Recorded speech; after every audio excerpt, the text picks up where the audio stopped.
খাটের ভিতর থেকে বাইরে আসে না, খাটের ভিতর থেকে বাইরে আসে না। একটা অতি উত্তম সুযোগের আশায় আছে। এখন তো চাঁদনি রাত, এই চাঁদনি রাতে যদি পালিয়ে যাই তাহলে আমাকে কেউ দেখে নেবে, আর যদি একবার কেউ দেখে নেয় আমার জান বাঁচানো বড্ড কষ্ট হয়ে যাবে। এজন্য জোছনা রাতকে আপনার কিনা এড়ে অন্ধকার রাতের আশায় আছে। যেই দিন অন্ধকার রাত পাওয়া যাবে আমি ওয়ালিদ নিজের দেশ ছেড়ে পালিয়ে যাব অন্য কোন দেশে। এই ওয়ালিদটাকে, এই ওয়ালিদটার আরেক নাম হলো, পরিচিত নাম হলো তার ফেরাউন। কি নাম? একটু জোরে বলুন কি নাম? হুজুর আপনি কোথা থেকে, কোন দোকানদার আর কোন বাটপারের গল্প শোনাতে এসেছেন নাকি? তাই নামটা আগেই বলে দিলাম। কি নাম? ফেরাউনকে চিনেন, দেখেছেন? ফেরাউন মিশরের বাদশা, যে প্রথম জীবনটা হলো বাটফারি জীবন। আচ্ছা, জুম্মান শেখ 100 টাকা আল্লাহ দানকে কবুল করে নিন। এই ফেরাউন মনে মনে চিন্তা করে গভীর রাতের বেলা বাড়ি ছেড়ে পালাবো। ওগো আমার সোনামানিকেরা, আব্বা জানেরা, সোনামানিকেরা একটু গভীর মনোযোগ দিন। এবার ওয়ালিদ রাত্রে বেলা, গভীর রাতের বেলা পুটলি পাটলাকে গটিয়ে নিয়ে অপেক্ষায় আছে যখন সুযোগ পাওয়া যাবে বাড়ি ছেড়ে পালিয়ে যাওয়া লাগবে। বন্ধুরে আমার সোনামানিক, ওয়ালিদ এবার পুটলি পাটলাকে গুছিয়ে নিয়ে রাতের অন্ধকারে পালিয়ে গেল। রাস্তায় যেতে যেতে যেতে যেতে একজন বন্ধুর সাথে দেখা হয়ে গেল। ওয়ালিদের নিজের কাছের বন্ধু, খুব ঘনিষ্ঠ বন্ধু, তার নাম হলো হামান। হামানের সঙ্গে দেখা হয়ে গেল। ওয়ালিদ বলে, ভাই হামান, রাস্তায় তোমার সঙ্গে দেখা হয়ে যাবে। আমি ওয়ালিদ তো কোনো সময়তে বুঝতে পারিনি। হামান বলে, ভাই ওয়ালিদ তোমার সঙ্গে আমার দেখা হয়ে যাবে আমিও বুঝতে পারিনি। দুইজনের মধ্যে সাক্ষাৎ হয়ে গেল, সালাম মুলাকাত হয়ে গেল। তখন ওয়ালিদকে বলতেছে ভাই ওয়ালিদ, হামান বলতেছে ভাই ওয়ালিদ। ওয়ালিদটাকে মনে থাকবে তো? ওয়ালিদটাকে ফেরাউন। হামান বলছে ভাই ওয়ালিদ কি ব্যাপার, এত রাতের বেলায় কই পালাও, কই যাও? বলে ভাই হামান আমাকে আর জিজ্ঞেস করো না, লজ্জায় ফেলে দিও না। বাবা নাই, মা নাই, এতিম আমি একটা ছেলে। এই কারণে যেই জায়গাতে বসবাস করি ওই এলাকার যত দোকান ছিল সমস্ত দোকানে এত ঋণ হইয়া গেছে, এত ধার হয়ে গেছে, যে আমাকে দেখতে পাবে গলায় পা তুলে টাকা আদায় করবে। টাকা তো নাই, এই জন্য গ্রাম ছেড়ে বাড়ি ছেড়ে পালাচ্ছে। আচ্ছা হামান তুমি কই যাও?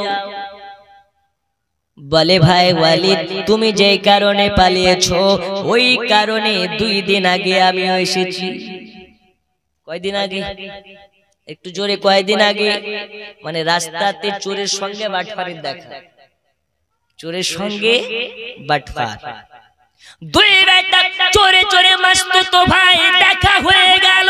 হামান বলে ভাই ওয়ালিদ, ওগো ভাই আমার কলেজার টুকরা বন্ধু, এখন এই মুহূর্তে তুমি ছাড়া আমার কেউ নেই, আমি ছাড়া তোমার কেউ নাই। এজন্য তোমাকে বলে ভাই হামান এখন থেকে আমরা দুইজনে একসঙ্গে যাব, একসঙ্গে থাকবো, একসঙ্গে খাবো, একসঙ্গে চলাফেরা করবো, মরলে একসঙ্গে মারা যাব, বাঁচলে একসঙ্গে বাঁচবো। তবে আজকে থেকে ওয়াদা করে নিলাম আজকে টাকার জন্য গ্রাম ছেড়ে পালালাম, একদিন এমন একটা দিন আসবে এই টাকাওয়ালারা যারা আমার কাছে টাকা পাবে তাদেরকে সহ তাদের ভিটা মাটি সব কিনে নেওয়া হবে, সবাইকে কিনে নেব। হামান বলছে বাটফারি করে বাড়ি ছেড়ছিস, আবার তোর ভাবমূর্তি তো দেখে মনে হচ্ছে প্রধানমন্ত্রী। যে চাপ নিস না, প্রধানমন্ত্রী হতেও আমার কাছে টাইম লাগবে না, কারণ আমার ভাবনা চিন্তা অনেক উন্নত মানের। ও গো চাঁদ তুমি বলে দাও আমার নবীজি কোথায়, জোরে বলো। এর থেকে কি আওয়াজ নেই আপনাদের? ও গো চাঁদ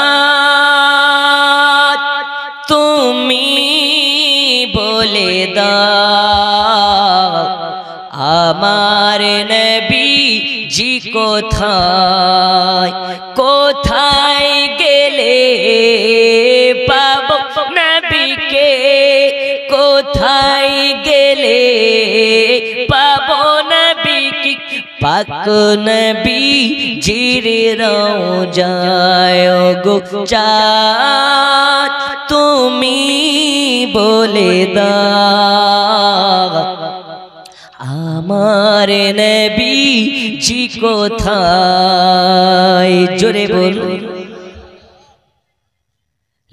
লাখো লাখো হাজির হজে পাকে যায় আল্লাহর কাবাকে জড়িয়ে কায়, লাখো লাখো হাজির হজে পাকে যায় আল্লাহর কাবাকে জড়িয়ে কায়, ও গো কাবা তুমি বলে দাও আমার নবীজি কোথায়, ও গো কাবা তুমি বলে দাও আমার নবীজি কোথায়, ও গো চাঁদ তুমি বলে দাও আমার নবীজি কোথায়, কোথায় গেলে পাবো নবীকে, কোথায় গেলে পাবো নবীকে, পাক নবীজির রওজায় গো চাঁদ তুমি বলে দাও আমার নবীজি কোথায়। আল্লাহুম্মা সাল্লি আলা সাইয়্যিদিনা ওয়া আলা আলিহি।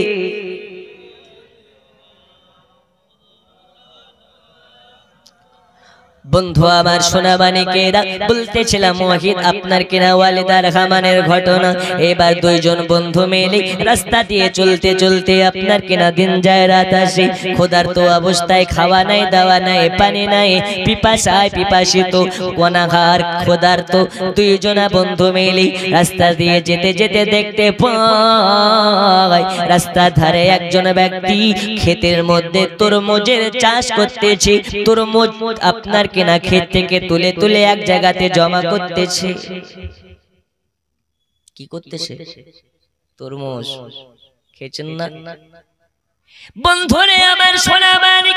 এই তরমুজওয়ালা দেখতে পায় দুইজন যুবক আপনার কিনা তাগড়া নওজওয়ান তরমুজের কাছে দাঁড়িয়ে।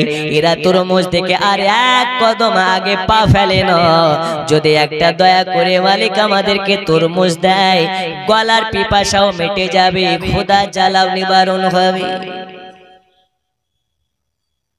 এক জায়গায় দাঁড়িয়ে এদের লজ্জাও কম, লজ্জাও নেই। যারা বাটফার হয় এদের লজ্জা থাকে না। ওগো আমার সোনা মানিকেরা, দুইজনা মিলে এবার দাঁড়িয়ে আছি। মালিক আসার পরে বলে, বাবা তোমরা কোথা থেকে এসেছো, তোমাদের পরিচয় কি? বলে, বাবা শুনে নিন, আমাদের পরিচয় জেনে লাভ নাই। আমরা হলাম ঘোর আপনার কিনা পথ ঘুরে, আমরা হলাম ভব ঘুরে। আমাদের ঠিকানা নাই, বাড়ি নাই, ঘরে নাই, কিছুই নাই। আমরা হলাম অনাহার, আমরা হলাম ক্ষুধার্ত। আপনার কাছে দয়া করে আপনার কাছে আহ্বান করি, এই এত তরমুজের মধ্য থেকে একটা তরমুজ যদি আমাদেরকে দিতেন, তাহলে আপনার জন্য দোয়া করে দিতাম, আমাদের খোদার জ্বালা মিটে যেত। দিত।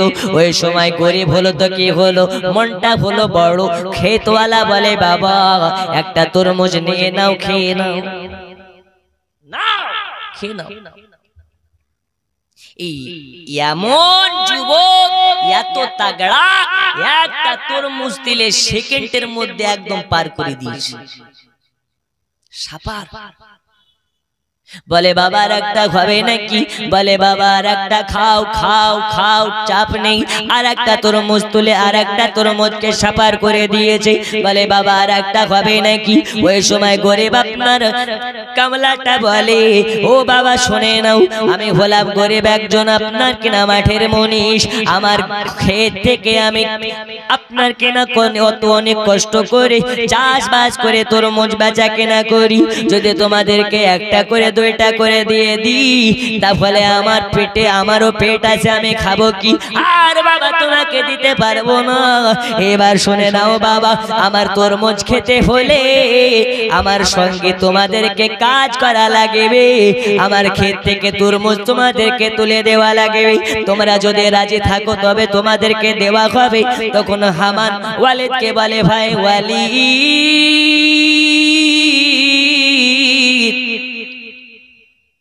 খোদার জ্বালায় পেটটা আমাদের কাতর হয়ে গেছে, চলো ভাই আমার দুইজনা মিলে কাজ করি। আর কাজ করার পরে যদি আমাদেরকে তরমুজ খেতে দেয়, তাহলে আর রাস্তাঘাটে খোদার ভয়টা থাকবে না। দুইজনা মিলে কাজ কাম করে নিল। এবার আপনার কেন ওই যে মাঠের মনীষটা বলে তোমরা কি, তোমাদের কাজ কাম দেখে তো আমার ভালো লেগে গেছে, তোমাদেরকে দেখেও ভালো লেগে গেছে।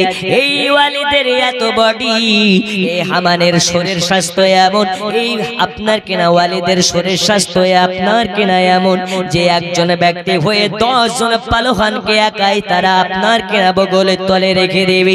এত আপনার কেনা বডিওয়ালা ব্যক্তি হামান আর ওয়ালিদ দুইজনাকে দেখে বলে বাবা তোমরা যাবে কোথায়, তোমাদের ঠিকানা কই? ওয়ালিদ বলে বাবা আপনাকে প্রথমে বলে দিয়েছি আমরা হলাম ভবঘুরি, আমাদের বাড়ি নাই, ঘরে নাই, কিছু নেই।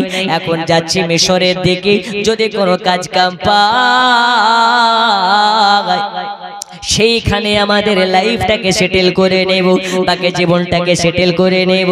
ওই সময় ওই আপনার কিনা মাঠের কামলা বলে বাবা শোনো শোনো, তোমাদেরকে আমি একটা কাজ দিতে পারি, তোমরা যদি বিশ্বাস তো রাখতে পারো, বিশ্বাস নিয়ে কাজ করতে পারো, তোমাদেরকে একটা কাজ দিতে পারি। আমার বলে ভাই ওয়ালিদ কাজ যখন পেয়ে গেছি আগে যাওয়া যাবে না, এইখান থেকে কিছু টাকা উপার্জন করে নি, কিছু অর্থ উপার্জন করে নি, তারপরে মিশরের দিকে যাব। আমরা মিশরের নাম শুনেছি, মিশর নাকি অনেক ক্ষমতাধর একটা শহর, অনেক টাকাওয়ালাদের শহর, আপনার কেনা বিলাসিতা জীবন যাপন করনেওয়ালাদের শহর। ওইখানে গেলে খেতে গেলে টাকা লাগে, শুতে গেলে টাকা লাগে, বসতে গেলে টাকা লাগে। যখন টাকা লাগবে এইখান থেকে কিছু উপার্জন করে নেওয়া যাক। হামান বলে চাচা সেই কাজ করতে দিবেন, আমরা সেই কাজের পারদর্শী, যেই কাজটা আমাদেরকে দেবেন আমরা সেই কাজ করে নিতে পারবো। হামান আর ওয়ালিদকে বলে বাবা আমার জমি থেকে তরমুজ তুলে নিয়ে যাবে আর মার্কেটে গিয়ে বেচা কেনা করবে, পাই টু পাই টাকার হিসাব দেবে। যদি টাকার হিসাবে যদি গড়বার হয়ে যায় তোমাদের মাফ করা হবে না। ওয়ালিদ বলে চাচা যান, টাকা নিয়ে টেনশন করবেন না, আমরা হলাম আল্লাহ ওয়ালা ব্যক্তি, আমরা হলাম আল্লাহর নেককার বান্দা, এক টাকা কারো মেরে খায় না, এই জন্য থাকার জায়গা হয় না। কথা বুঝেন না, এক টাকা কারো মেরে খাই না, এর জন্য বেটা থাকার জায়গা হয় না। ও মাঠের মনীষ অগাধ বিশ্বাস করে বলছে ঠিক আছে যাও, কাজ কনফার্ম। কনফার্ম তো হ্যাঁ বন্ধুরে আমার সোনা মানিক, এবার দুইজনের কাজ কনফার্ম হয়ে গেল। মার্কেটে যায় তরমুজ নিয়ে, মালিক বলেছে গোটা গোটা তরমুজ বেচতে। আরে বাটফারেরা মার্কেটে যাওয়ার পরে একটা তরমুজকে কেটে কেটে বিক্রি করে। কি করে ও বলে দিয়েছে একটা তরমুজ 10 টাকা। সাপোজ আপনাকে এক্সাম্পল, ও মার্কেটে গিয়ে বলছে তরমুজের অগাধ দাম হয়ে গেছে, এখন গোটা গোটা বেচা যাবে না, কেটে কেটে নিতে হবে। এখন কেটে বেচলে লাভ বেশি না গোটা বেচলে লাভ বেশি? তো ফেরাউন গোটা গোটা তরমুজ মার্কেটে বাজারে গিয়ে কেটে কেটে বিক্রি করে। আল্লাহর কসম, এই ফেরাউনের ঘটনা শুনলে বর্তমান সময়ে রাজনীতির সঙ্গে মিলাবেন তো হুবহু মিলে যাবে। চলুন, কেবল তো স্টার্ট হলো, মেন আলোচনা পড়ি আসি। এই যে বর্তমান সময়ে যত কারচুপি চলে, দেশকে দেউলিয়া বানিয়ে দিচ্ছে বর্তমান রাজনীতিবিদরা। ফেরাউনের মতন বাটফার যদি প্রধানমন্ত্রী হয়ে যেতে পারে, বর্তমান সময়ের 5 পাস লোক এমপি হতেও পারে, এতে কোনো সন্দেহ আছে? মূল আলোচনায় চলুন। ওগো আমার সোনা মানিকেরা, গভীর মনোযোগ দিন। এইবার তরমুজ বেচতে বেচতে আর ভালো লাগে না, ভালো লাগে না। ওয়ালিদ বলে, ভাই হামান, আর কতদিন কামলাগিরি, এই কাজ তো আমাকে শোভা দিচ্ছে না, চলো পালাই। যা টাকা মাকান হয়েছে গুটি নিয়ে পালিয়ে যায়। তখন হামান বলছে, ভাই গরিব মানুষের টাকা মারলে বড় হতে পারবে না। ওই সময় মিশরের কবরস্থানের 2 জন গোলাম লাগবে, গার্ড লাগবে, কবরস্থান জোগানো 2 জন পাহারাদার লাগবে। মিশরের বাদশা ফর্ম ছেড়েছে, এলান করে দিয়েছে মিশরের কবরস্থানের 2 জন পাহারা দেওয়া গার্ড লাগবে। এই 2 জন পাহারাদার যারা হবে আমার সঙ্গে দেখা করবে। আমার যদি ভালো লাগে, আমার যদি পছন্দ হয়ে যায়, তাদের চাকরি কনফার্ম হয়ে যাবে। এইবার 2 জনা মিলে মিশরের দিকে চলে যায়, রাজপ্রাসাদে গিয়ে হাজির হয়ে যায়, মিশরের বাদশার কাছে গিয়ে হাজির হয়ে যায়। বন্ধু আমার সোনা মানিকেরা, মিশরের বাদশা যে হতো, গদিতে যে বসে থাকতো, গদিতে যে থাকতো, তাকে ফেরাউন বলে উপাধি দেওয়া হতো। কি দেওয়া হতো?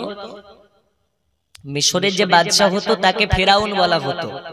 মানে ফেরাউন যে একটা এটা নয়, ফেরাউন অনেক ছিল, কিন্তু ফেরাউনের অরিজিনাল নাম ওয়ালিদ। কি নাম? ওই সময় মিশরের বাদশা এলান করেছে, কবরস্থানের চাকরির জায়গা ফাঁকা আছে, আমার সঙ্গে দেখা করবে, সাক্ষাৎ করবে, যদি ভালো লেগে যায় চাকরি কনফার্ম হয়ে যাবে। 2 জন পালোহানের মতন বডি নিয়ে বাদশার কাছে, বাদশার কাছে যাওয়ার পরে সালাম দেয়, বলে, বাদশা নামদার, আমাদেরকে দেখুন, আমাদের দিকে নজরে করম করুন। আজকে যদি আপনার দয়া হয়ে যায়, আমাদের চাকরিটা যদি হয়ে যায়, আমাদের চাকরিটা যদি কনফার্ম ডান হয়ে যায়, ওগো বাদশা নামদার, আমরা অতি দরিদ্র, আমরা অতি গরিব, আমাদের সকালবেলা খাবার হলে সন্ধ্যাবেলা হয় না। ও বাদশা নামদার, একটু মেহেরবানি করে আমাদেরকে চাকরিটা কনফার্ম করে দিন।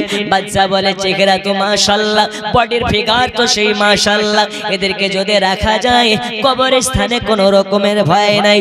বাদশা নামদার তাদের দেহ ফিগার দেখে তাদের চাকরিটা কনফার্ম করে দিল। কিন্তু বাদশা জানে না এই বেটা 2টা চোর। দেহ বডি দেখে বলছে, যা, চাকরি তোদের কনফার্ম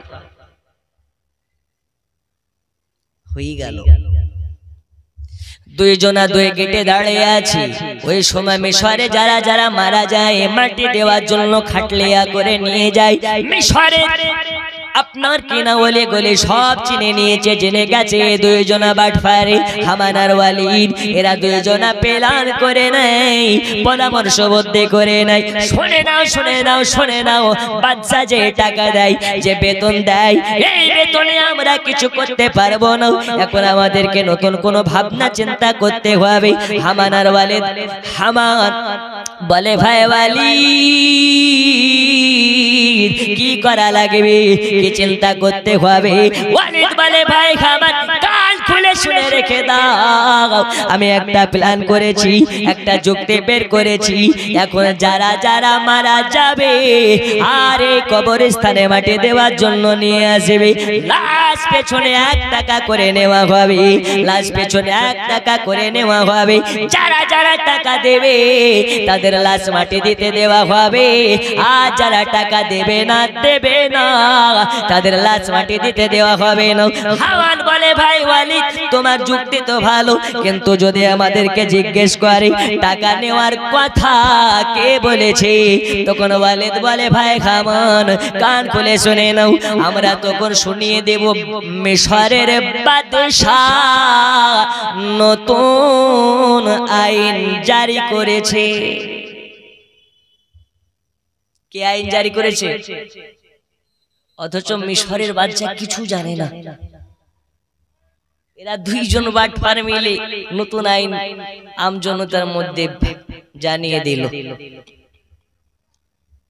মিশরের মানুষ মারা যায়, মাটি দেওয়ার জন্য নিয়ে আসা হয়, গেটে তালা মারা, বলে দাও। কেন? মাটি দিতে হলে 1 টাকা দেওয়া লাগবে, যদি দিতে পারো তবে মাটি দেওয়া হবে, নইলে তোমার লাশ মাটি দেওয়া হবে না। তখন বলে, কে আইন জারি করেছে? বুক ফুলিয়ে বলে, মিশরের বাদশাহ নতুন আইন করেছে।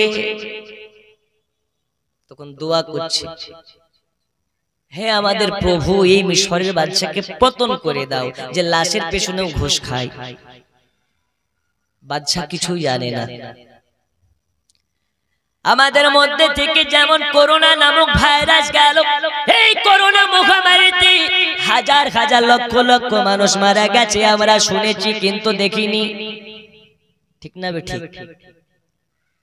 ওই সময় একটা আপনার মহামারী, যে মহামারীর কারণে মিশরে প্রতিদিন হাজার হাজার মানুষ মারা যায়, আর মিশরে হাজার হাজার মানুষ মারা যাওয়াতে এই 2 জন হামান আর ওয়ালিদের মজা হয়ে যায়।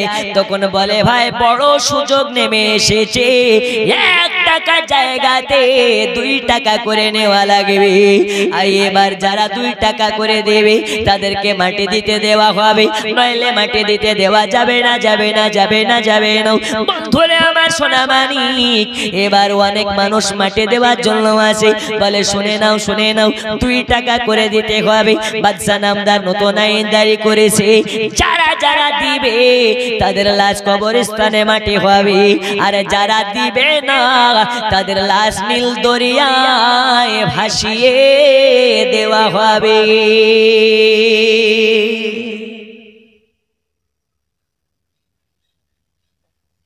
একদিন তোমায় মরতে হবে, তুমি ভুলে যেও না।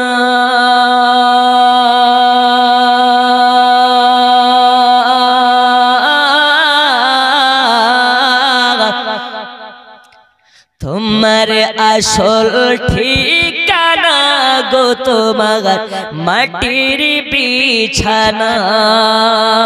একদিন তোমায় মরতে হবে, তুমি ভুলে যেও না।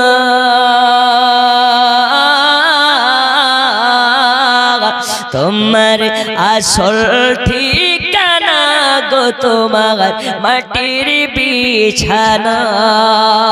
এ টাকা কড়ি সোনা বাড়ি কিছুই যাবে না।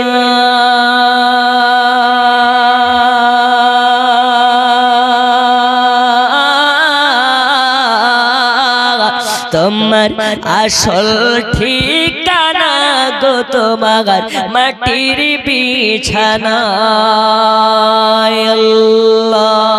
আল্লাহুম্মা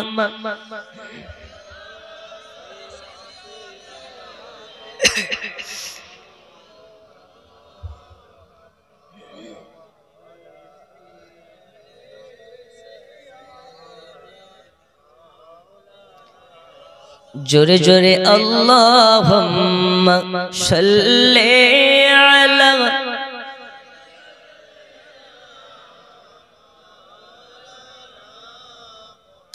ওয়ালা আলি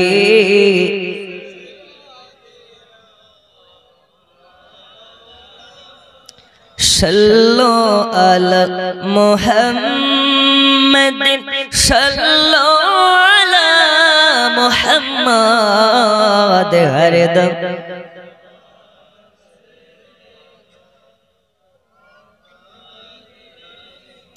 मैं मदीने चला मैं मदीने चला मैं मदीने चला मैं मदीने चला फिर करम हो गया मैं मदीने चला चला चला जोरे कन सुबहान अल्लाह बंधुरे আমার সোনা মানিক এবার হামানার ওয়ালি ওই সময় মিশরে 2 টাকা করে নাই লক্ষ লক্ষ টাকার মালিক হয়ে যায় বস্তা বোঝাই টাকা তার টাকার অভাব নাই একদিন হামানকে ওয়ালিদ বলতেছে ভাই হামান একটা সময় ছিল টাকা ছিল না খেতে পেতাম না এখন এত টাকা যে টাকার অভাবে নাই চলো চলো চলো চলো চলো এখন আমরা একবার মিশরের বাদশার সঙ্গে দেখা করতে চাই আমার বলতেছে ভাই ওয়ালিদ টাকার গরম হয়েছে বলে রক্ত গরম হয়েছে নাকি কেন তুমি একটা সামান্য গোরস্থানের গার্ড হয়ে মিশরের বাদশার সঙ্গে দেখা করতে চাও তোমার তো কম সাহস না আচ্ছা এখন কোঠিরামপুরের মেম্বার হয়ে যদি বলি আমাদের রাজ্যের মুখ্যমন্ত্রীর সঙ্গে ডাইরেক্ট দেখা করবে সম্ভব হবে এই হবে আপনাদের গ্রামের মেম্বার যদি ডাইরেক্ট চিফ মিনিস্টারের সঙ্গে দেখা করবে বলে ডাইরেক্ট দেখা করতে পারবে এরে হানা বলেন পারবে ও সম্ভবই হবে না মেম্বার তো মেম্বার এলাকার এমএলএও ডাইরেক্ট দেখা করতেই পারে না আগে অ্যাপয়েন্টমেন্ট লেটার লিখতে হয় তাহলে রাজ্যের একজন মুখ্যমন্ত্রীর সঙ্গে দেখা করার জন্য অ্যাপয়েন্টমেন্ট লেটার লেখা লাগে বাদশার সঙ্গে তুমি দেখা করতে যাবা তোমার মতন বোকা হাফ প্যান্ট কেউ আছে বলছে শোনো আমি বলেছি না যে আমার নাম হচ্ছে ওয়ালিদ আমি চাইলে অনেক কিছু করতে পারি বন্ধু আমার সোনা মানিকেরা গভীর মনোযোগ দিন এবার হামান বলে ভাই ওয়ালিদ কি করবে বাদশার কাছে গিয়ে বলে আমাদের তো টাকার অভাব নাই বস্তা বোঝাই টাকা চলো যায় দুইজনা মিলে এবার চলে যায় যাওয়ার পরে বাদশার কাছে বলে বাদশা নামদা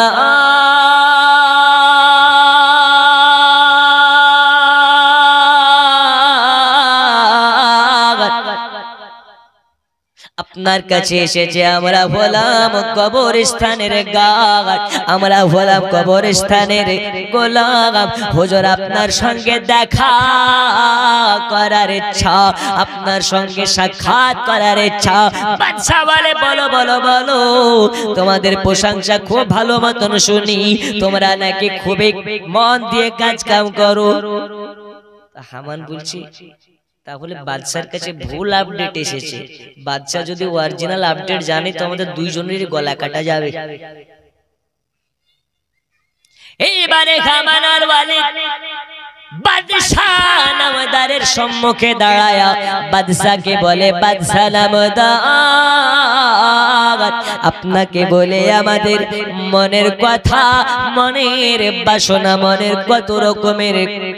কত রকমের দুঃখ কষ্টের কথা বাদশা বলে অত তো সময় নাই তাড়াতাড়ি সংক্ষেপে বল বাদশাকে বলে বাদশা একটা সময় এমন ছিল খেতে পেতাম না সকালে খেতে পেলে বিকেলে খেতে পেতাম না বিকেলে খেতে পেলে রাতে খেতে পেতাম না ও আমাদের বাদশা নামদার ও গো আমাদের বাদশা নামদার আজ এত টাকা হয়েছে টাকার উপরে শুয়ে থাকি টাকার পাশে শুয়ে থাকি টাকা পকেটে টাকা মাথাতে টাকা সবকিছুতে টাকার অভাব নাই বাদশার আগে রাগান্বিত হইয়া বলে বেটা তুই বাদশার সামনে টাকার বড়াই দেখাস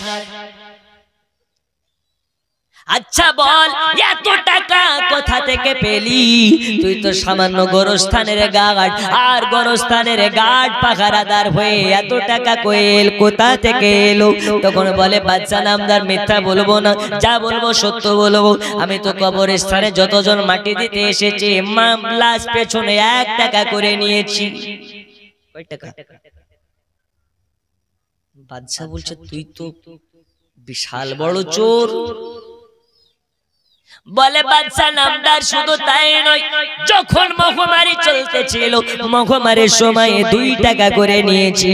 আরে এত টাকা নিয়েছি, এত টাকা নিয়েছি, টাকা টাকা টাকা টাকার পাহাড় জমিয়ে নিয়েছি। বাদশা বলে আচ্ছা তুই চেয়েছিস আর মানুষ দিয়ে দিয়েছে, মানুষ নাকি বোকা নাকি? তখন বলে বাদশা নামদার কেন দিবে না?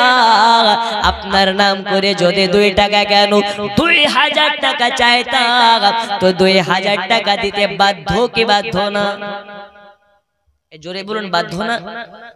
বলে আপনার নাম ভাঙিয়ে নিয়েছি। বাদশা বলে আচ্ছা তুই আমার নাম ভাঙিয়ে বাটপারি করেছিস, কে কোথায় আছো?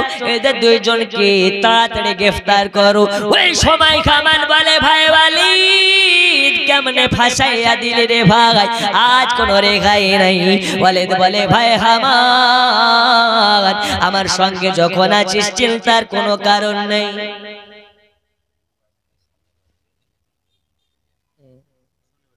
আচ্ছা সামনের বাড়িতে একটা মোবাইল এইভাবে বলে দেওয়াটা ঠিক হবে না, যে সে নিয়ে যেতে পারে। ফোনটা এখানে দিয়ে যান, উপযুক্ত প্রমাণ দিয়ে নিয়ে যাবে। এখন যে সে গিয়ে বলে আমার ফোন, ঠিক না? যে বাড়িতে আছে ফোনটা স্টেজে দিয়ে যান, স্টেজ থেকে উপযুক্ত প্রমাণ দিয়ে যার ফোন সে নিয়ে যাবে। তো ওয়ালিদ বলতেছে বাদশা আমাকে কেটে ফেলেন, মেরে ফেলেন, তার আগে মনের একটা কথা শোনেন। কয়টা কথা? আপনারা কি কথা বলেন না? কয়টা কথা? একটা কথা। কি বল? তাড়াতাড়ি বল। বাদশা গরিব কাকে বলে, গরিবের কষ্ট কাকে বলে আমি যতটা জানি মনে হয় আপনি জানেন না। এই তোর মুখে এরকম ইমোশনাল কথা মানায় না, তাড়াতাড়ি বল কি বলতে চাস। বলে বাদশা নামদার শুনে নিন, আমি আপনার কেনা এত দরিদ্র ঘরে জন্ম নিয়েছি, এত কষ্টে আমার জীবন লালন হয়েছে, আমার খাবার কষ্ট, থাকার কষ্ট, কত কত কিছু আপনাকে তো বলে বোঝাতে পারি না। তবে আজকে আপনাকে বলি, আমি যে যাদের যাদের কাছ থেকে টাকা নিয়েছি 1 টাকা আমার জন্য নয়, আমার জন্য নয়, যত টাকা হয়েছে আপনার কাছে আবদার, এই টাকাগুলো দিয়ে আমি মিশরের আম জনতার যত ভ্যাটের টাকা, ট্যাক্সের টাকা, যত ভ্যাটের টাকা আমি ওয়ালিদ মিটিয়ে দিতে চাই, ঋণ শোধ করিয়ে দিতে চাই। যারা যারা আপনাকে ঋণ পরিশোধ করতে পারেনি, আপনাকে ভ্যাটের টাকা দিতে পারেনি, আমি তাদের গোটা মিশরের আম জনতার ভ্যাটের টাকা পরিশোধ করে দেব।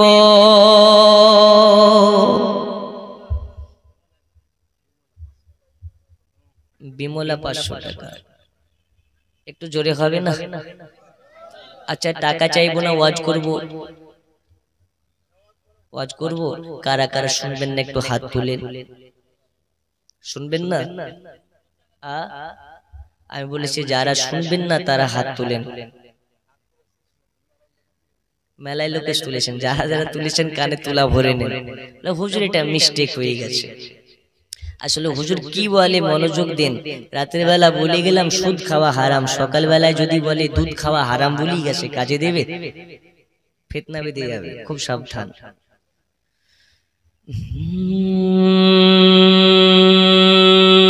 নূরে মুহাম্মদ রসূল আরবি নাইবে ফরোদ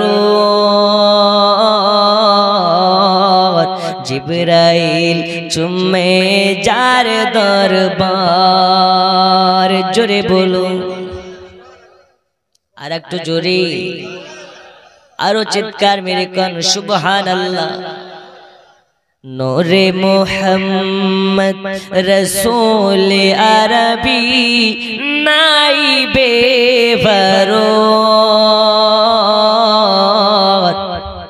जिब्राइल चुम्मे जार दरबार लम थेके भाई ला इलाहा अलिफ थेके भाई अल्लाह मिम थेके भाई नामे मोहम्मद जिन्ने रसूल अल्लाह। जोरे बोलो लाम थेके भाई ला इलाहा अलिफ थेके भाई अल्लाह मिम थेके भाई नामे मोहम्मद जिन्ने रसूल अल्लाह। शहीद आजाब इमाम हुसैन शहीद आजाब इमाम हुसैन नवाशाता जिब्राइल चुम्मे जार दरबार नूरे मोहम्मद रसूल अरबी नाइबे फरोत जिब्राइल चुम्मे जार दरबार। जोरे बोलो जारी कदम दुनियाय पड़िले दुनियारी हाय मेरा रसूल पाकेर जोता मुबारक अर्शे अजीमेर ताज। जोरे कनिया रसूल अल्लाह जारी कदम दुनियाय पड़िले दुनियारी हाय मेरा रसूल पाकेर जोता मुबारक अर्शे अजीमेर ताज। ओई नबीर रोजा देखिल ओई नबीर रोजा देखिल हबे जन्नतेर हकदार जिब्राइल चुम्मे जार दरबार नूरे मोहम्मद रसूल अरबी नाइबे फरोत जिब्राइल चुम्मे जार दरबार। जोरे बोलो দেখুন অনেকে মেয়েরা পেছনে দাঁড়িয়ে আপনারা সামনে না আসলে ওরা কিভাবে ঢুকবে আর অনেকে এদিকে ভাইগুলো দাঁড়িয়ে আছে ওদেরকে বসার ব্যবস্থা করে দিন বাবা একটু সামনের দিকে আগে আসুন ও মা খালা আপনারা একটু দাঁড়িয়ে যান আর সামনের দিকে আগে আসুন একটু দাঁড়ান নারে তাকবীর বলবো সকলে দাঁড়াবেন নারে তাকবীর আল্লাহু আকবার দাঁড়ান দাঁড়িয়ে যান সবাই একসঙ্গে দাঁড়ান কে বসবেন না দাঁড়ান এবার আগে আসুন সামনের দিকে যে ঘুমিয়ে গেছে ওকে বলেন পাতা দিচ্ছে বিরিয়ানি দেবে আর সামনে দিকে আগে আসুন জিকির লা ইলাহা একদম আগে চলে আসুন একদম সামনে দিকে খালি রাখবেন না লা ইলাহা জোরে লা ইলাহা লা ইলাহা ইল্লাল্লাহ মুহাম্মাদুর রাসূলুল্লাহ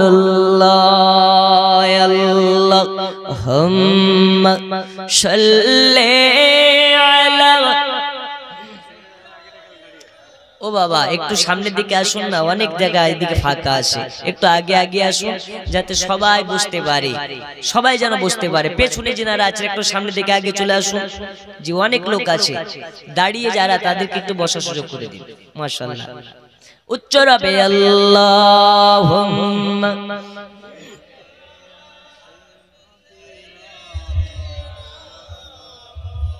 মুহাম্মাদ ওয়ালা आले सय्यिदना मौलाना मुहम्मद হামান আর ওয়ালিদে মিলে এক জায়গায় বলে বাদশা নামদার, আমার যত টাকা আছে এই টাকাগুলো দিয়ে মিশরের আম জনতার ভ্যাটের টাকা মিটিয়ে দিতে চাই।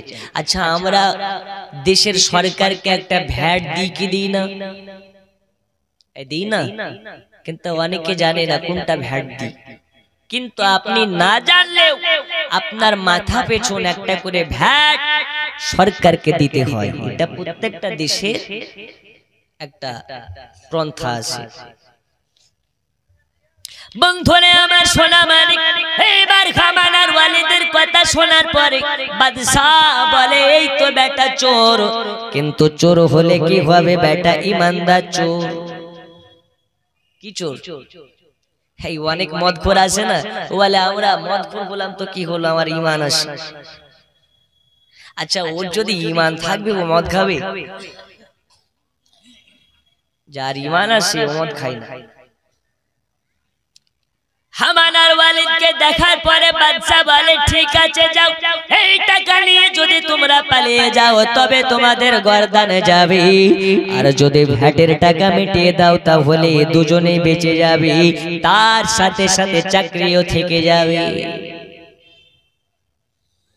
ওয়ালিদ খুশি আর হামানের গা জ্বলতেছে, কি কোন পাগলার সাথে পড়লাম, এত কষ্ট করে টাকাগুলো জমালাম আর এখন সমাজ দরদি হচ্ছে, সমাজসেবী হচ্ছে, বেটা একবার বাইরে চলতো। হামান তখন ওয়ালিদকে বলে ভাই ওয়ালিদ, এইটা তুমি কি করে, এতদিনের কষ্টের টাকা তুমি সব পানিতে ফেলে দিলা। হামানকে বলে ভাই হামান ভেঙে পড়বে না, ভাই হামান ভেঙে পড়বে না, আমি যেটা করেছি ভালোর জন্য করেছি। বলে তুমি কি সব ভুলে গেছো নাকি? এই টাকার জন্য বাড়ি ছেড়েছো, ঘর ছেড়েছো, এলাকা ছেড়েছো, আজ এই টাকা তুমি সব বিলিয়ে দিলি। তখন ওয়ালিদ বলে ভাই হামান, টাকা দিয়ে টাকা ধরা লাগে, আর টাকাকে রাখতে গেলে টাকার মাঝে রাখতে হয়, নইলে সব গায়েব হয়ে যায়। আজ তোমাকে বলে দি টাকা দিয়ে টাকা ধরার জন্য আজকে টাকা আমি বিলিয়ে দিলাম। হামান বলে ভাই ওয়ালিদ, এইটা আবার কেমন? টাকা দিয়ে টাকা যদি ধরবে, টাকা কেন তুমি আম জনগণের মধ্যে দিয়ে দিলে? বাদশাকে কেন ভ্যাটের টাকা মিটিয়ে দিলে? বলে ভাই হামান, ব্রেনটাকে শান্ত করে আমার সঙ্গে তুমি থাকো আর শুধু দেখতে থাকো আমি কি করতেছি, আমি কি করতে চলেছি। দিন যায় রাত আসে, দিন যায় রাত আসে। আব্বাজি আবার অনেক লম্বা ঘটনা। ওই মিশরের প্রধানমন্ত্রী যিনি ছিলেন বৃদ্ধ হয়ে যাওয়ার কারণে সে মারা যায়, আর প্রধানমন্ত্রী মারা যাওয়ার খবর শোনার পরে ওয়ালিদ যেন বিছানা থেকে লাফিয়ে উঠেছে। কি করেছে? লাফিয়ে উঠেছে। হামান বলছে ভাই ওয়ালিদ, জানো আমাদের প্রধানমন্ত্রী মারা গেছে। কি বললি? মারা গেছে? লাফিয়ে উঠেছে। কেন? বলছে শোন, ওই যে বলেছিলাম না টাকা দিয়ে টাকা ধরতে হয়, এইবার তুই দেখ কি করবে। বলে প্রধানমন্ত্রী ভোটে দাঁড়াবো, আজকেই গিয়ে নমিনেশন ফাইল করব, মনোনয়ন পত্র জমা দিয়ে ভোট ঘোষণা করে দেব, প্রধানমন্ত্রীর ভোটে আমি দাঁড়িয়ে যাব। এবার আমার বলছে ভাই যা আমার সামনে বললি আর কারো সামনে বলিস না, পাগলা খ্যাপা কুত্তার সামনে বললেও হাসবে। তুই সামান্য গোরস্থানের পাহারাদার হয়ে প্রধানমন্ত্রী ভোটে দাঁড়াবি, এর কি কোনো যুক্তি আছে?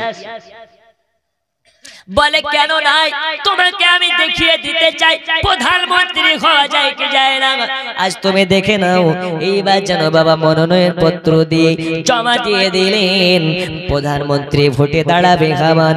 আপনার কেনা ওয়ালিদ ভোটে দাঁড়িয়ে গেছে, সবাই ভোট প্রচার করে বেড়ায়। আপনাদের এলাকায় যখন মেম্বারেরা প্রধানেরা ভোটে দাঁড়ায়, বাড়ি বাড়ি যায় কি যায় না? যাই না? ভোটটা দিও। ভোটটা দিও। ওই এমপি সাহেব যে আপনার কিনা কোনোদিন তাকে দেখা যায় না, ইলেকশনের সময় গরিব রাখালকে বুকে জড়িয়ে নেয় আর বলে ভাই টেনশন নাই, আমাকে একবার পার্লামেন্টে পাঠিয়ে দাও, আসার পরে সর্বপ্রথম তোমার বাড়িটা করব। বুকে জড়িয়ে নিয়ে চুমা টুমা খেয়ে পার্লামেন্টে ওকে পাঠিয়ে দিলেন। পার্লামেন্ট থেকে আসার পরে রং মাখিয়ে দিল, যারা মদ খোর ওকে 2 বোতল মদ খাইয়ে দিল, আর বেটা দেখা নাই গো, ওকে আর দেখা যায় না। মাসে 2 বার করে দিল্লি যায় এয়ারপোর্ট থেকে, ওই দিক থেকে ওই দিকে একটা বাড়ি করে নিয়েছে, এদিকে আসার নাম গন্ধ নেই। 5 বছর হারিয়ে যায়, তখন সবাই ভোট প্রচার করে বাড়াচ্ছে। হামান বলছে ভাই ওয়ালিদ, ভোটে তো দাঁড়ালি, ভোট প্রচার করতে যাবি না? এই পাগলের মতন কথা বলবে না আমার সামনে, না হলে কিন্তু হাত উঠে যাবে। এই সবাই ভোটে দাঁড়িয়ে ভোট প্রচার করে, তুমি কি যাবে না? বলে ভাই খামান, যদি আমি ভোট প্রচারে যাব তাহলে কেন আমি আম জনতার টাকা, ভ্যাটের টাকা বাদশাকে দিলাম? ঠিক কি না? তাই তো, যদি আমাকে ভোট প্রচার করা লাগবে তাহলে কেন আমি বাদশার কাছে আম জনতার ঋণ ক্লোজ করে দিলাম? আমাকে যাওয়া লাগবে না, যাওয়া লাগবে না। তুমি একটু গিয়ে দেখো, পাড়ায় পাড়ায়, মহল্লায় মহল্লায়, সরাই খানায় একটাই নাম প্রচার চলতেছে, ওই নামটা হলো ওয়ালিদ। ওয়ালিদকে ছাড়া কাউকে ভোট দেবে না, যাও একবার নিজে চোখে দেখে আসো। গেল, যেখানে যায় ওইখানে হামান দেখতে পাই ওয়ালিদের প্রশংসা চলতেছে, একজন আর একজনকে বলতেছে ভাই শোনো, এইবারের ভোটটা কিন্তু ওয়ালিদকে দেওয়া লাগবে। তখন বলে তাকে চিনলাম না, বহিরাগত, কোথা থেকে এসেছে, তাকে কেন দেব? বলে ভাই শোনো, যেটা আমাদের বাদশা করতে পারেনি ওইটা সামান্য গোরস্থানের পাহারাদার করে দেখিয়েছে। বাদশা এত বড় কৃপণ, এত বড় নির্ভোগ, আপনার কেন লাশের পেছনে টাকা তুলেছি, এ বাচ্চা আমাদের জন্য কি করেছে? আজ যদি গোরস্থানের গার্ড ওয়ালিদকে দেখা যায়, সে গরিবের মায়া বুঝে, গরিবের বন্ধু, গরিবের ফেরিওয়ালা, যেবার যদি প্রধানমন্ত্রী করা লাগে আমাদের ওয়ালিদকেই করা লাগবে। সবাই মিলে ওয়ালিদের ভোট প্রচার করে বেড়ায়, ওয়ালিদকে ভোট দিয়ে সবাই প্রধানমন্ত্রী বানিয়ে দিল। ওয়ালিদ প্রধানমন্ত্রী হয়ে গেল, কোন স্থানের গার্ড চাকরিগিরি ছুটে গেল। ওয়ালিদ প্রধানমন্ত্রী হয়ে যাওয়ার পরে হামানকে বলে ভাই হামান,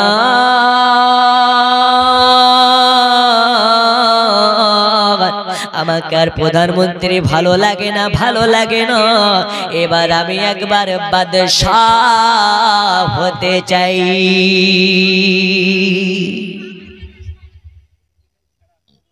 কি হতে চাই?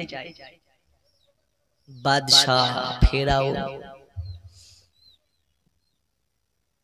হামান বলে ওয়ালিদ, এত বাড়বাড়তি ভালো নয়, তুমি ছিলে একটা বাটফার, এর টাকা ওর টাকা মেরে বেড়াতে, এখন তুমি প্রধানমন্ত্রী হয়ে গেছো, আবার স্বপ্ন দেখছো বাদশাহ হওয়ার। এতেও হবে না, আমি বাদশাহই হব।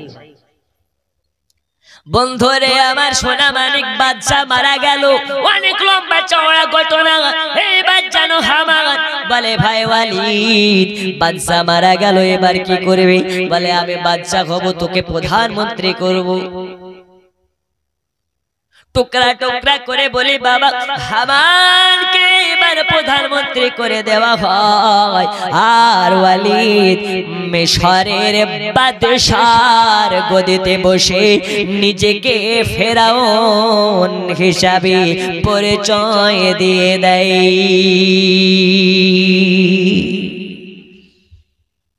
ছিল ওয়ালিদ, হয়ে গেল কি নাম? ফেরাউন। এই জায়গায় বোঝা যায় আল্লাহ যদি চায় হাইড্রেন থেকে তুলে আল্লাহ তাকে সিংহাসনে বসাতে পারে, আবার আল্লাহ চাইলে সিংহাসন থেকে হাইড্রেনে ফেলতে পারে। এই বিশ্বাস আছে না নেই? এই আছে না নেই? যাদের যাদের আছে তো হাত তুলে বলুন আল্লাহু আকবার।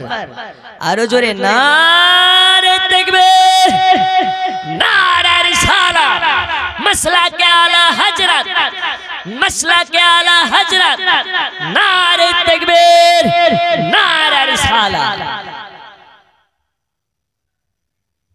হয়ে গেল প্রধানমন্ত্রী হামান আর ওয়ালিদ হচ্ছে ফেরাউন, দুইজনা এখন দেশ চালাচ্ছে। হামানকে বলে ভাই হামান, এবার আমি বাদশা হয়ে গেলাম, তোমাকে আমি জানিয়ে দিই, মোড়ে মোড়ে সরাই খানার সম্মুখে 3 মাথার মোড়ে, 4 মাথার মোড়ে, 2 মাথার মোড়ে বড় বড় করে আমার স্ট্যাচু লাগিয়ে দাও, মূর্তি লাগিয়ে দাও। সর্বপ্রথম এই যে আপনার কিনা মূর্তি রাস্তাঘাটে দেখা যায়, এটা হলো নেতাজির মূর্তি, এটা হলো গান্ধীজির মূর্তি। এই রকম মূর্তি নিজের আপনার কিনা মূর্তি বানিয়েছিল ফেরাউন, এত বড় বড় করে বানিয়েছিল। ফেরাউনের মূর্তি বানাইয়া মোড়ে মোড়ে রাখা হয়, আর ফেরাউনের মানুষকে বলা হয় তোমরা শুনে নাও, শুনে নাও, আজকে থেকে আমার মূর্তির সম্মুখে মাথা নত করবে, তাজিম করবে, সাজদা করবে। যারা যারা করবে তারা আমার আনুগত্যকারী হয়ে যাবে, আর যারা করবে না তাদের গর্দান চলে যাবে। এই ফেরাউন যত আপনার কিনা পাঠশালা ছিল, পাঠশালাগুলোকে বন্ধ করে দিয়েছে, আপনার কিনা শিক্ষালয়গুলোকে বন্ধ করে দিয়েছে, যত আপনার কিনা শিক্ষা প্রতিষ্ঠানগুলোকে অফ করে দিয়েছে।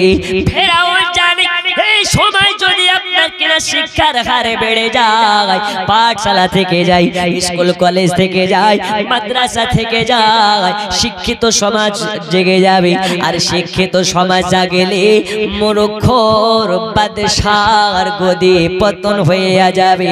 এই কারণে ফেরাউন নিজের আপনার কিনা গদি বাঁচানোর কারণে সব দিক বজায় রেখেছে। এই ফেরাউন আর হামান একদিন এক জায়গাতে বসে আছে, দুইজনা বসে আছে, আর বসে থাকাকালীন ওয়ালিদ যেন ভাবতেছে, ফেরাউন আপনার কিনা মনে মনে চিন্তা করতেছি ছিলাম কোথায়, এলাম কোথায়। আবার মনে মনে এই চিন্তাটা হয়, যদি কেউ আমাদের গদির দিকে চোখ দেয় আর আমাদেরকে যদি গদি থেকে ফেলে দেয়, আমাদের যদি ক্ষমতা আমাদের থেকে কেড়ে নেয়। এই কারণে হামানকে বলে ভাই হামান,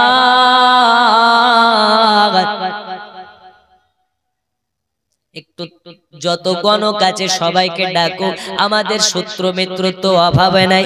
যদি আমাদের কোনোদিন এই গদি ছাড়া লাগে, আমাদের কোন দুশমন হয় আর আমাদের গদি দখল করে নেয়, এখন থেকে আমাদেরকে যাচাই করতে হবে। চোরের মন পুলিশ পুলিশ করে। এই কারণে হামানকে বলে তাড়াতাড়ি করে, জলদি করে আপনার কেন গণকগুলোকে নিয়ে আসো। যত শত শত গণক ছিল হাত দেখে যারা, তাদেরকে নিয়ে আসা হলো, ভবিষ্যৎবাণী করে তারা, সবাইকে নিয়ে আসা হলো। তাদের গণকের মধ্যে যে প্রধান গণক তাকে সামনে বসিয়ে দেওয়া হলো। ওয়ালিদ বলে বাবা বাবা এই দেখো হাত, আর তাড়াতাড়ি করে ভবিষ্যৎবাণী বলো। আমাদের মিত্র শত্রুর অভাবে নাই, এই শত্রু মিত্রর মধ্যে থেকে আমাদের গদির দিকে কারণ নজর পড়বে কি পড়বে না, আমাদের দুশমন আছে কি না। এইবার হাত দেখার পরে হামান আর ওয়ালিদের হাতের দিকে বারবার চাইয়া চাইয়া দেখি, দেখার পরে মুখ থেকে কথা বলে না, চোখগুলো বড় বড় হয়ে গেছে। হামান বলে বলো কি হয়েছে, ওয়ালিদ বলে বলো কি হয়েছে, মুখে কথা নাই কথা নাই। ওয়ালিদ বারে বারে বলে জলদি করে বলো, আর যদি জলদি করে না বলো গলা চলে যাবে, গর্দান চলে যাবে।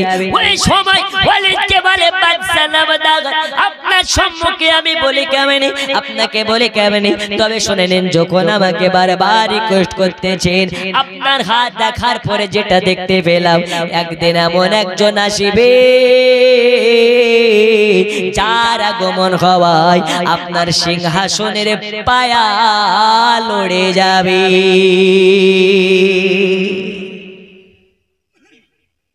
সিংহাসনের পায়া লড়ে যাবে।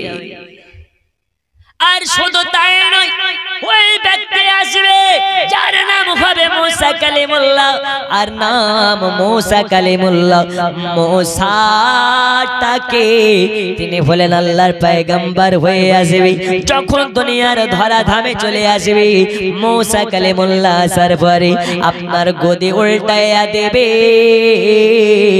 আর শুধু গদি নয় গদি নয় আপনার গদির সাথে আপনাকেও পতন করে দেওয়া হবে একটু জোরে হবে না আর একটু জোরে নবীর দেশে চলো না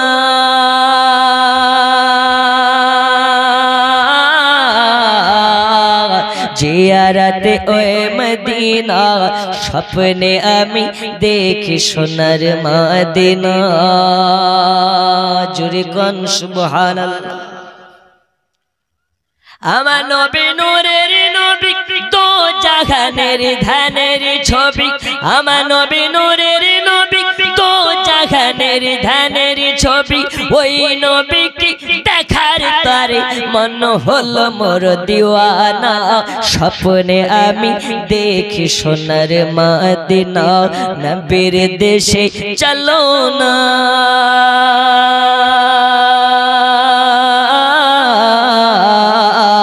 জিয়ারতে ওই মদিনা স্বপ্নে আমি দেখি সোনার মদিনা জোরে বলো একটু দু হাত তুলে কান ইয়া রাসূলুল্লাহ আল্লাহ আপনাদের সকলকে মদিনার মেহমান বানিয়ে দিন জোরে বলো না আমিন আল্লাহ তোমার কাবা ঘর রেখো আমায় মেহমান করে আল্লাহ তোমার কাবা ঘর রেখো আমায় মেহমান করে কত হাজিরা সব তপ করে আমার দেখা হলো না স্বপ্নে আমি দেখি সোনার মদিনা নবীর দেশে চলো না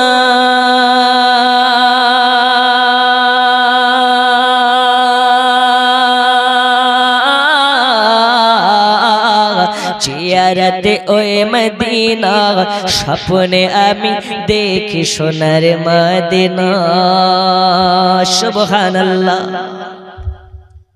গ্রামে লোকে দাওয়াত করে খাইয়ে বলে ডেকে ডেকে গ্রামে লোকে দাওয়াত করে খাইয়ে বলে ডেকে ডেকে ভুল করেছি ক্ষমা করো যাব আমি মদিনা স্বপ্নে আমি দেখি সোনার মদিনা নবীর দেশে চলো না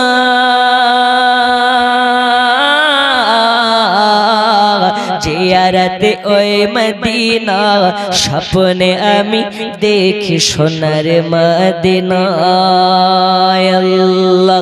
আল্লাহুম্মা সাল্লি আলা সাইয়্যিদিনা মাওলানা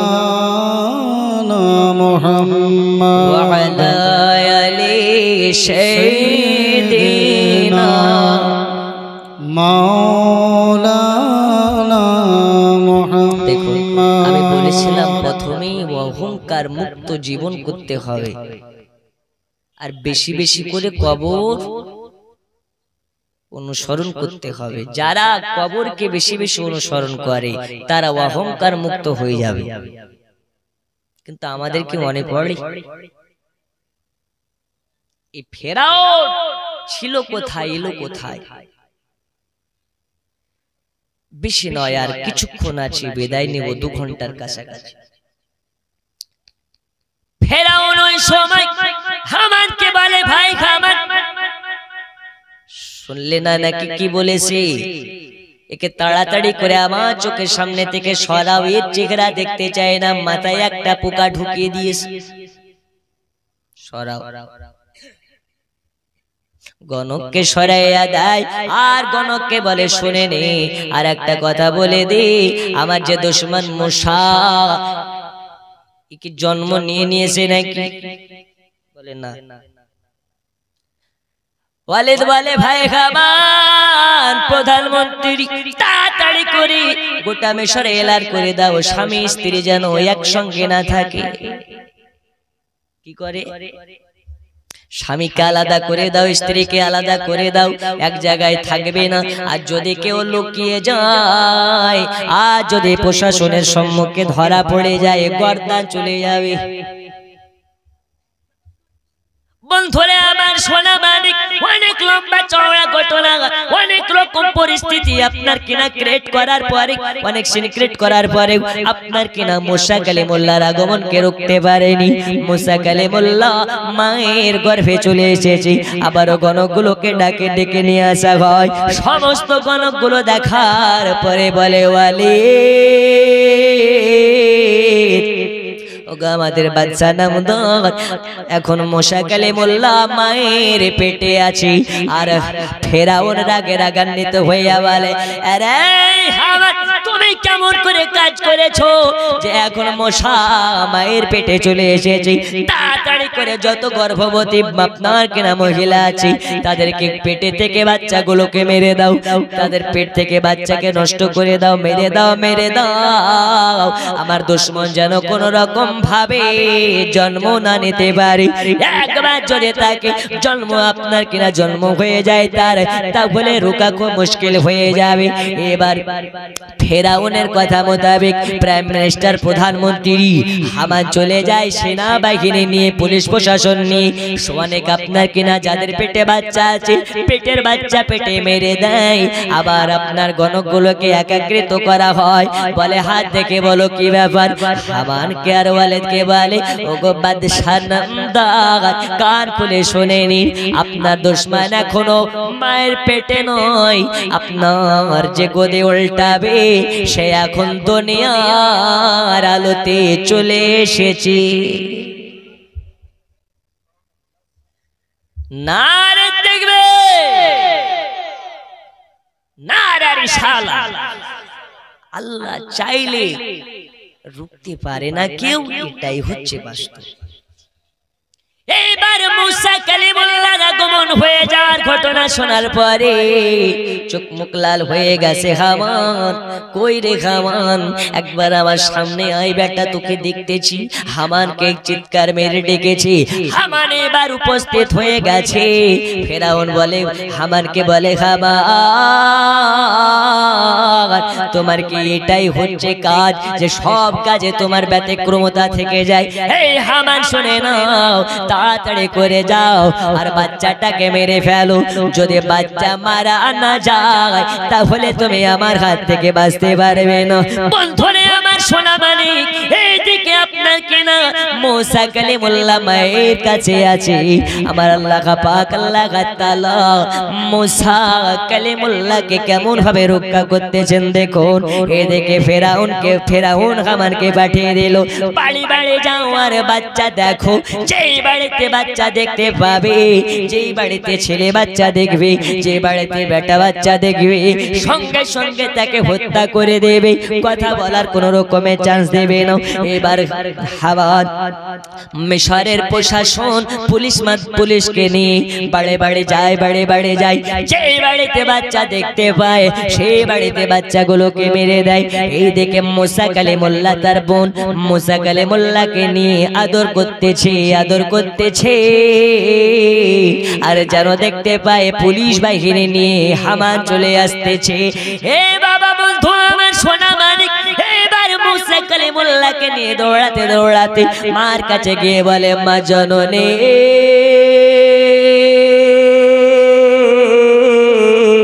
আমি দেখেছি ওই যে ফেরাউনের পুলিশ হামান আসতেছে, আমাদের ভাইকে তাড়াতাড়ি করে লুকিয়ে ফেলুন।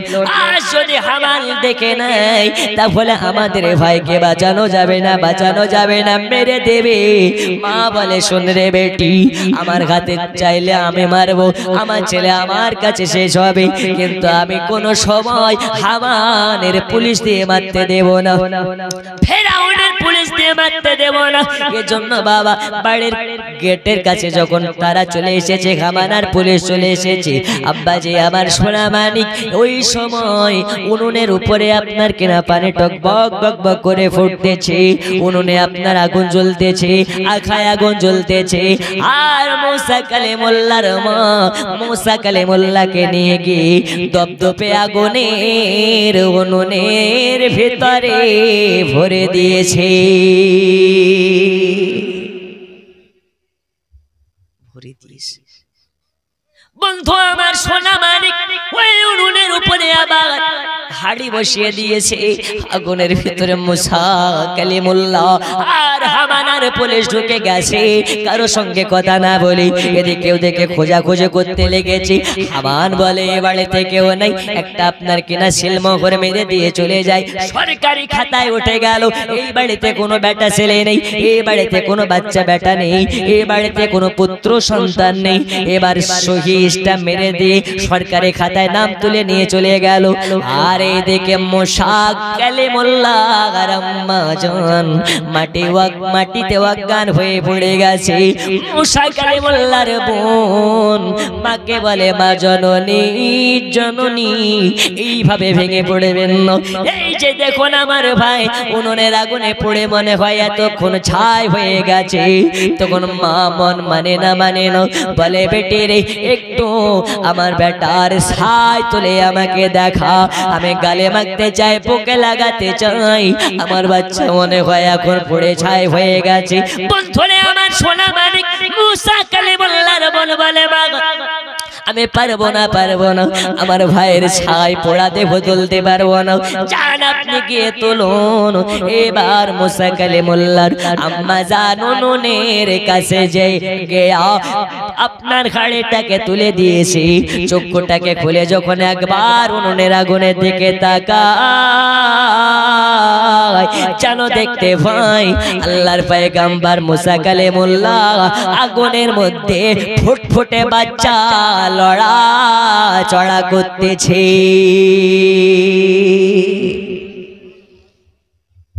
জোরে হবে না? আগুনের ভিতরে বাচ্চা, জিন্দা বাচ্চা। অবাক হয়ে যায় আমার আল্লাহ বলে আমার দোস্ত আমার পয়গম্বরের আম্মা জান কান খুলে শুনে নাও, তোমাকে টেনশন করার দরকার নাই, কোন রকমের চিন্তা করার দরকার নেই। আমি দায়িত্ব নিয়েছি আমার কাবা ঘর মসজিদের, আপনার কিনা কাবা ঘরের, আমার আল্লাহ পাক দায়িত্ব নিয়েছেন তানার ঘরের, আর দায়িত্ব নিয়েছেন নবীগণের। আল্লাহ পাক যাদের যাদের দায়িত্ব নিয়েছে, দুনিয়া একদিকে যদি হয়ে যায় আর কাবাকে ধ্বংস করার চেষ্টা করে, কাবাকে ধ্বংস করতে পারে? পারবে? দুনিয়া যদি একদিকে হয়ে যায় আর কালামুল্লাহ কোরআন মাজিদকে ধ্বংস করার চেষ্টা করে, পারবে?